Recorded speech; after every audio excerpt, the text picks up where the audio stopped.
Process-based restoration is the art and science of manipulating pre-existing local on-site materials with human portable tools to adjust the trajectory of a riparian or a riverine or a meadow system from degradation towards self-regenerative kind of deep time health. It's such a weird field. It's so deeply weird and totally niche and tiny. Process-based restoration is what it sounds like. We're constantly having a process and a conversation with the landscape around us. We go to a site that has been severely impacted by fires, humans, cows, usually some combination of that, the removal of beavers, and we spend some time doing beaver dam analogs, building dams as best we can. Okay, so we basically make beaver dams with sticks and mud.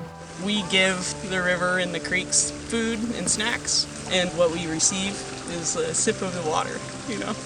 So you have to expect that the people who are doing something so niche and weird are themselves going to be a little bit eccentric. Yeah, the people who are drawn to this are tough. It takes a certain people to be out here.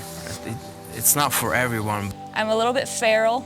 I just like to work hard and be around good people. I get to do on the mechanic stuff. If someone gets hurt, I'm the medic, so I get to help people out. And it's not just myself, it's the crew. We all work together in such a beautiful way. It's really made me happy in many ways. There's a tipping point in a life, and you start thinking, I should do something for the world.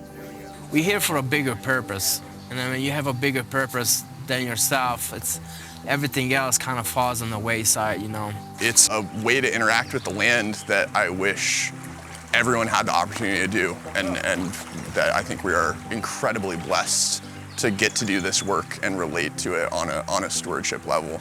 We're here to make it a better place for everyone else. And in the course of so doing, we're saving ourselves in service to the more than human order. There was this message that got through to my head that was like water, like make a difference with water. Doing this work has absolutely changed how I relate to myself. I feel like one of those animals on National Geographic. I feel like the luckiest person, I think. At Swiftwater Design, we make dry land wet.